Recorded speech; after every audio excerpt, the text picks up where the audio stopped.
Hi guys, so now I'm going to show you how to add a new record to your database using insert and update a record in your database using update.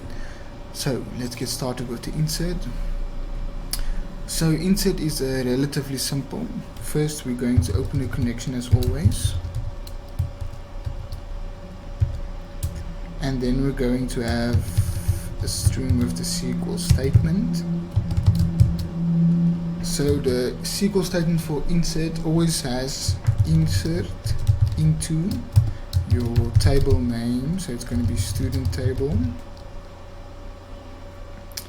and then brackets next to your student table. Now the brackets inside that table are the columns, the fields that you want to add to your database.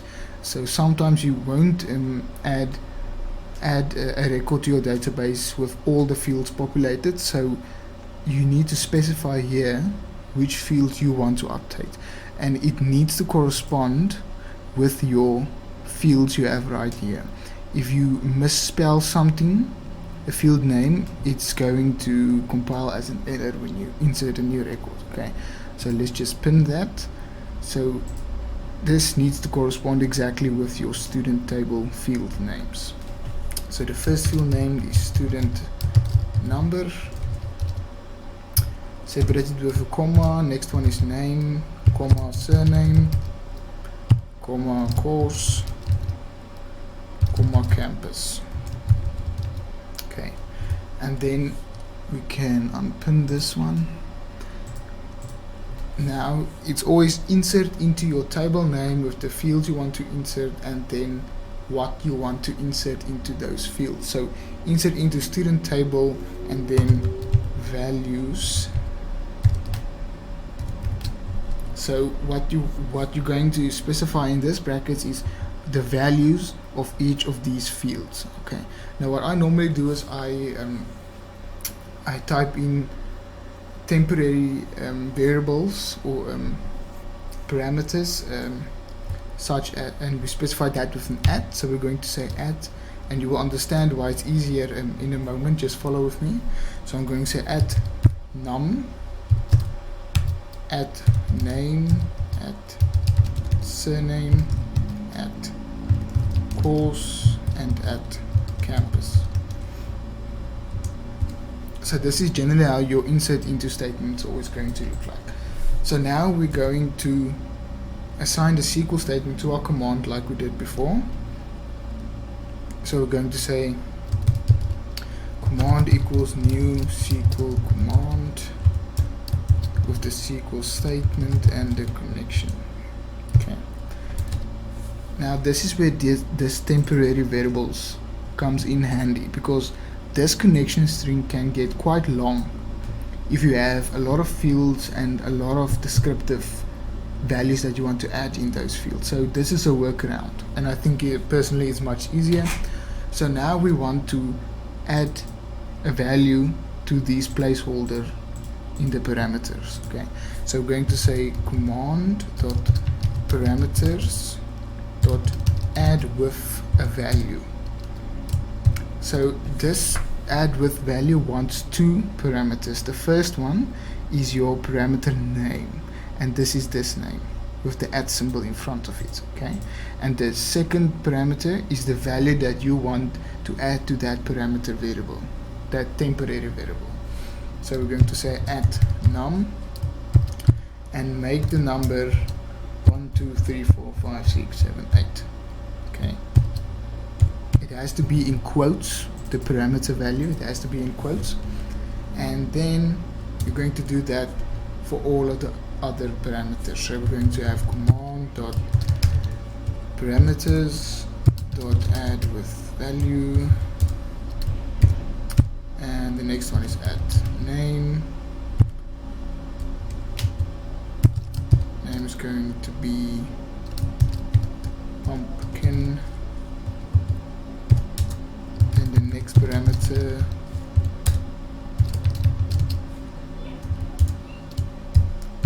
is your surname. Double check your spelling, it should be the same.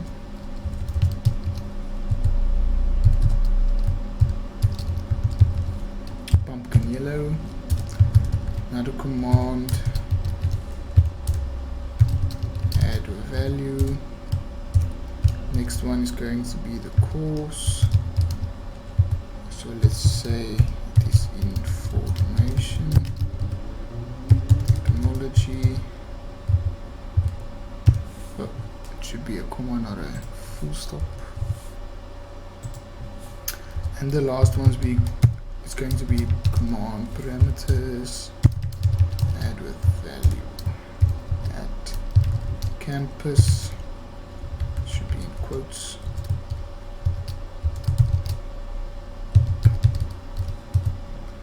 And let's say Portugal.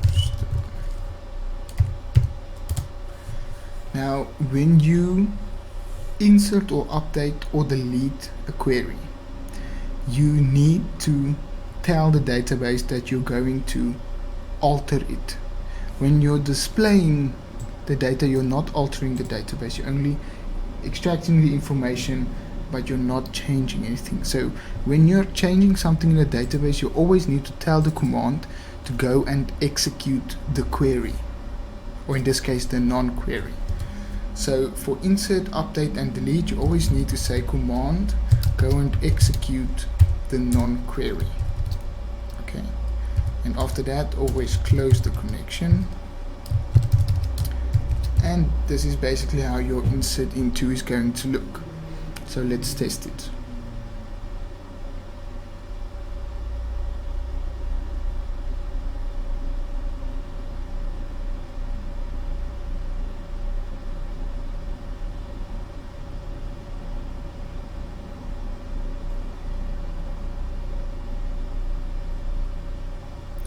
Connect our database, successful display, and let's insert. So as you can see, there's nothing changing in this database. That's because it has not been refreshed. So when I click display again, where's our pumpkin? There's our pumpkin yellow. There you can see it has added the new record. Okay, but only when I click display again. So what display do is it goes to the database and it displays all the information again. But when you insert the record, it does not go and display the information again. You have to tell him to go and display the information or refresh the data grid view. So what I always like to do is here in our display, let's cut this code and let's make a new method. It's going to be a void and let's call it load all. And inside this method I paste the display code, because when you display, you're technically refreshing the data grid view. So under our display button is going to have load all, and when you're done with the query, you say just refresh the database for me again. And let's just put a confirmation message.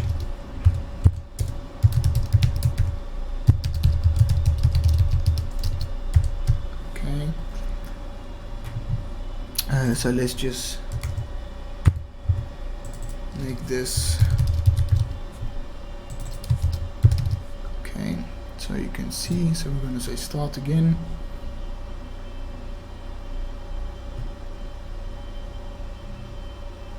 Connect, display, insert a new record, it says record added, and you see it automatically refreshes the data grid view. Okay, so next let's go and update the record we have just added. So in our update button, we're going to update the course of a record by what is entered in this text course text field. So whatever we're going to type in here is going to update the course of a record in the database. So let's update. So update follows generally the same procedure as the insert. So first of all, let's go and open our connection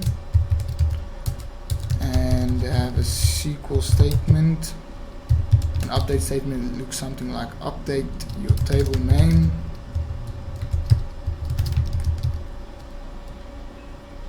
and then set Now we're going to set our course, and I'm going to give it a temporary variable or parameter again, where student number equals, and I'm going to give it a number. Okay. So what this basically reads is I'm going to say update the record in my student table and set the course to the course I'm going to specify now, where the student number equals the number I'm also going to specify now. Okay. So let's make a new command with the SQL and the connection.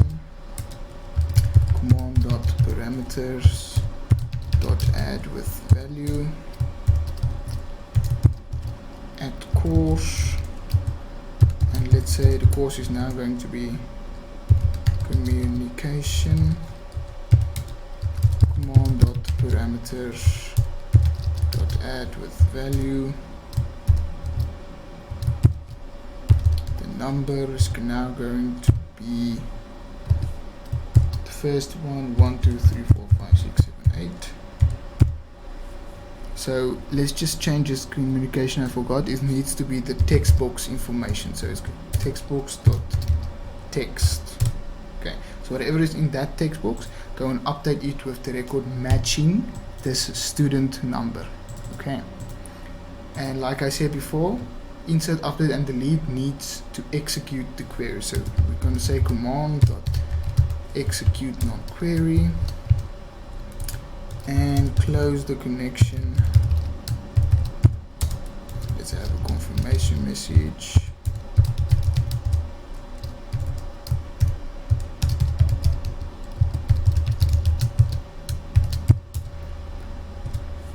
And let's just load all again so you can see that the changes have taken effect. So let's run this.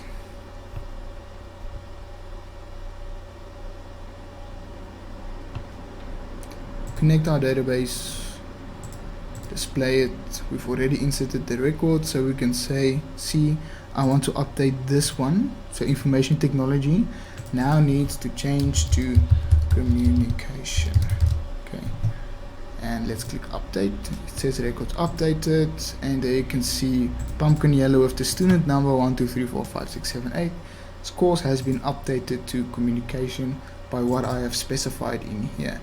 I can also make this IT, update it again, record updated IT, because I've specified it with the primary key in the table, which is student number, that it should go and find the record with this student number, and its course need to be set to whatever is in this text box. Okay, easy enough.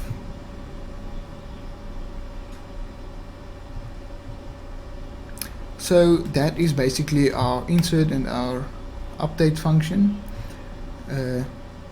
Pretty much the same procedure in everyone. Only thing that changes is the statement in your SQL server. Remember to close once you are done with a query, and remember to execute the non-query each time you're in an insert and an update and a delete statement.